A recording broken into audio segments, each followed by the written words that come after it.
Shalom saudaraku, pesan kebenaran pada video kali ini adalah, tetapi pohon pengetahuan tentang yang baik dan yang jahat itu, janganlah kau makan buahnya, sebab pada hari engkau memakannya, pastilah engkau mati. Sesuai nas Alkitab, kitab Kejadian pasal yang kedua ayat 17. Saudara, dalam video ini saya akan sampaikan secara singkat apa dan bagaimana kematian karena melanggar perintah Allah yang dilakukan oleh Adam.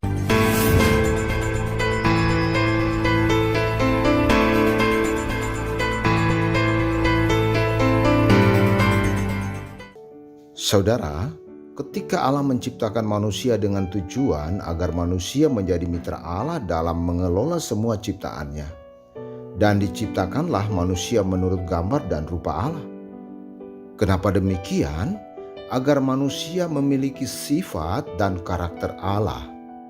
Ya, antara lain, mampu membuat rancangan besar, karya besar. Nah, ini penting untuk kita ketahui. Dan kedua, ya, mampu melakukan apa yang menjadi rancangan. Ya, ada tindakan, action untuk melakukan. Dan ketiga, dari hasil karya yang telah tercipta itu, agar semuanya itu bisa menjadi berkat, memiliki manfaat, baik kepada sesama manusia maupun lingkungan alam sekitarnya. Dan akhirnya Allah menciptakan manusia itu menurut gambar dan rupanya. Dan ditempatkanlah manusia di Taman Eden.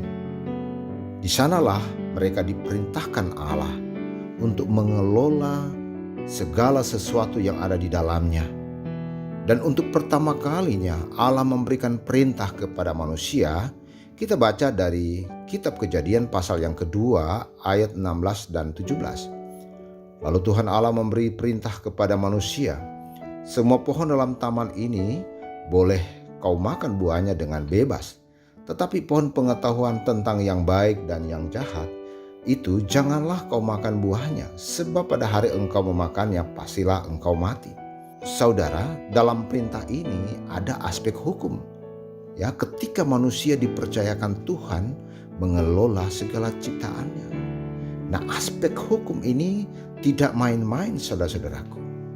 Nah, ketika manusia dipercayakan lebih hebat, ya, lebih besar daripada segala sesuatu, dipercayakan sepenuhnya kepada manusia untuk mengelola alam semesta ini, maka iblis tidak suka dengan peran manusia yang sangat besar yang diberikan Allah kepada manusia. Dia sama sekali tidak suka, sehingga dia menggoda manusia dan akhirnya manusia jatuh ke dalam dosa.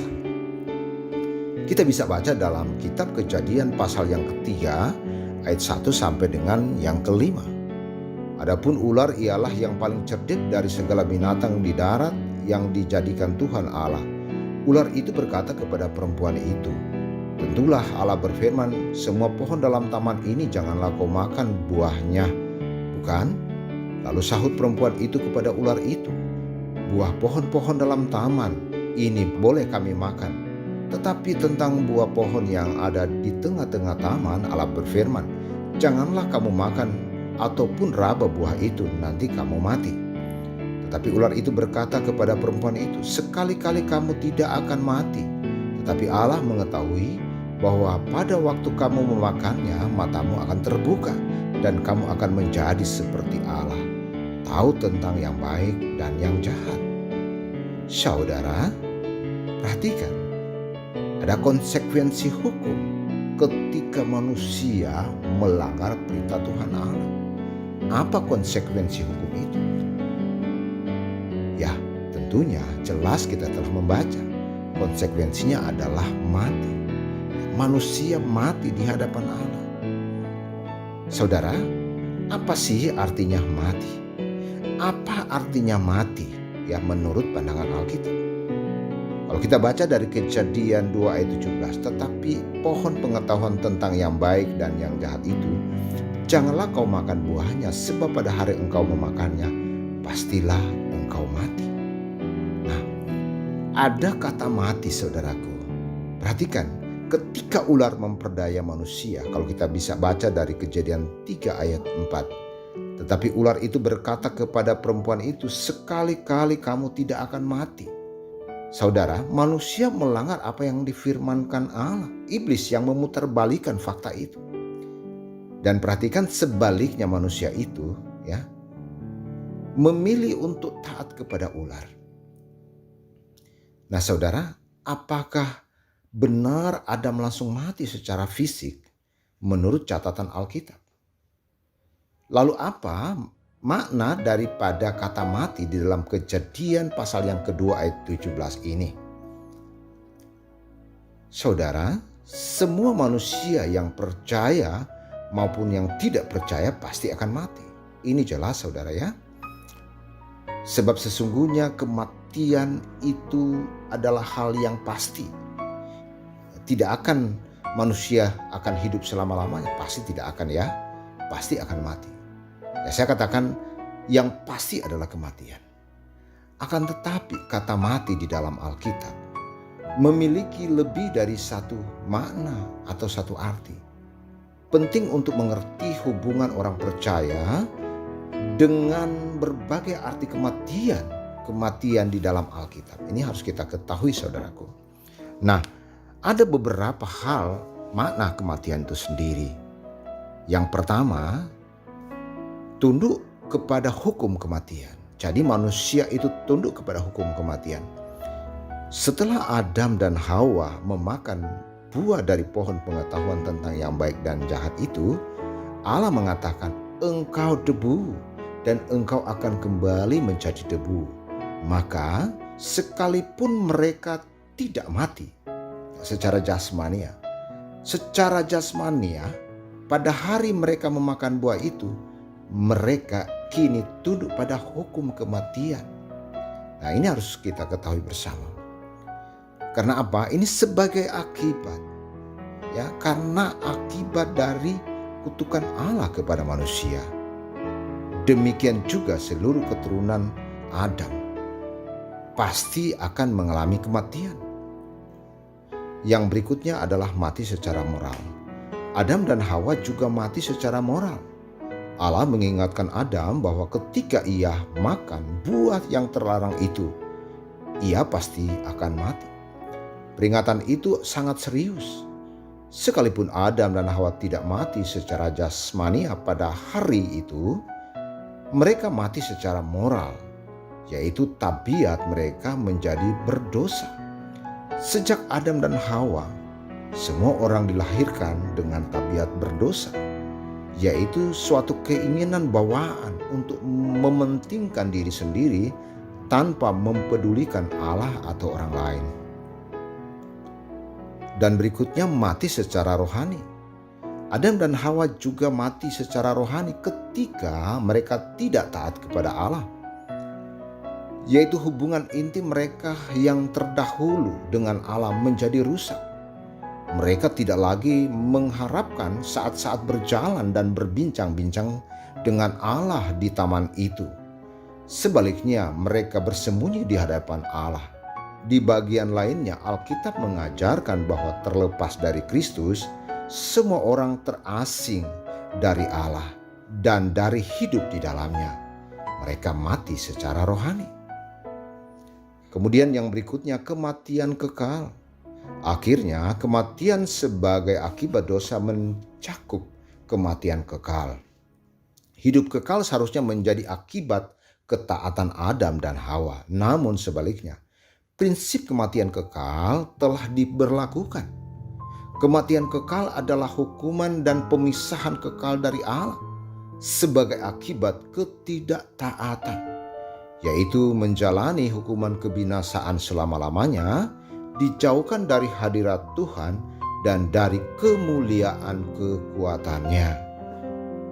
Nah, saudaraku, Alkitab menyebutkan orang hidup yang bisa mati atau akan mati pun disebut mati. Nah, ini harus menjadi poin perhatian.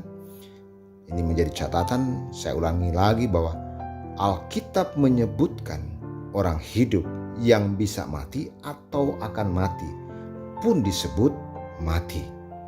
Kalau kita baca dari kitab Zakaria pasal yang ke-11 ayat 9. Lalu aku berkata, aku tidak mau lagi mengembalakan kamu. Yang hendak mati biarlah mati. Yang hendak lenyap biarlah lenyap. Dan yang masih tinggal itu biarlah masing-masing memakan dagingnya temannya. Nah, tentunya ini sangat penting untuk dipahami saudara-saudaraku.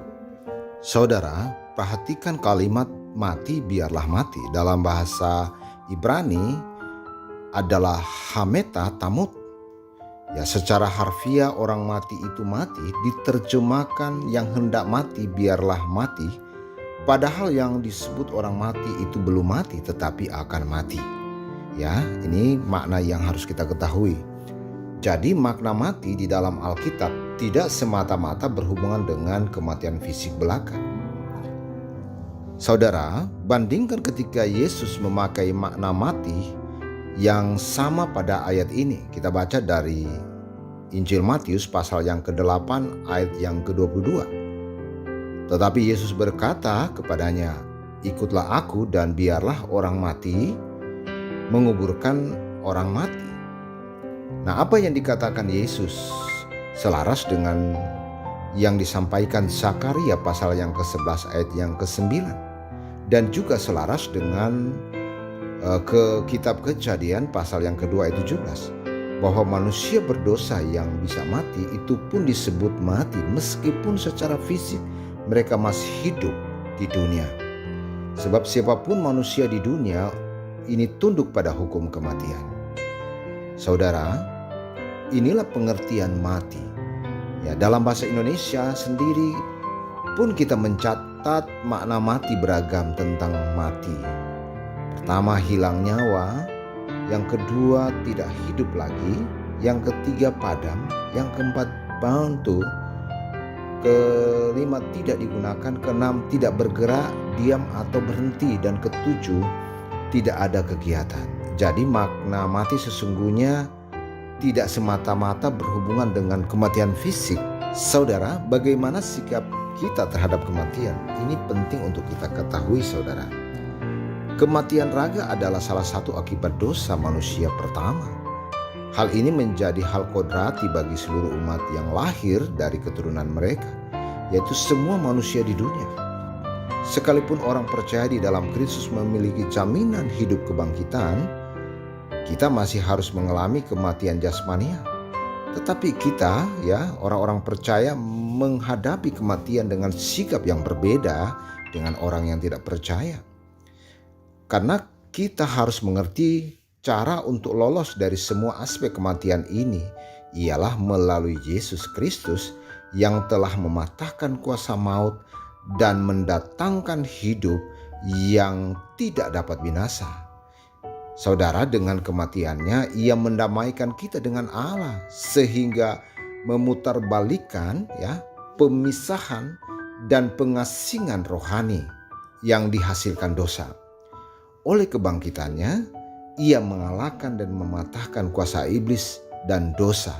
Saudara, Rasul Paulus secara gamblang menjelaskan bahwa kebangkitan Kristus membawa semua orang yang percaya kepadanya dihidupkan bersama-sama dengan Dia. Baca dari kitab Efesus pasal 2 ayat 5. Telah menghidupkan kita bersama-sama dengan Kristus sekalipun kita telah mati oleh kesalahan-kesalahan kita. Oleh kasih karunia kamu diselamatkan. Saudara, di dalam Efesus 2 ayat 55, kalimat menghidupkan kita bersama-sama itu mengisyaratkan suatu perubahan. Manusia yang seharusnya mati secara kodrati akibat dosa Adam, mereka akan hidup karena konsekuensinya kebangkitan Kristus. Maka walaupun kita pasti mati secara fisik, hal itu menjadi tidak berarti sebab kematian fisik hanyalah babak baru dalam menuju kehidupan yang kekal.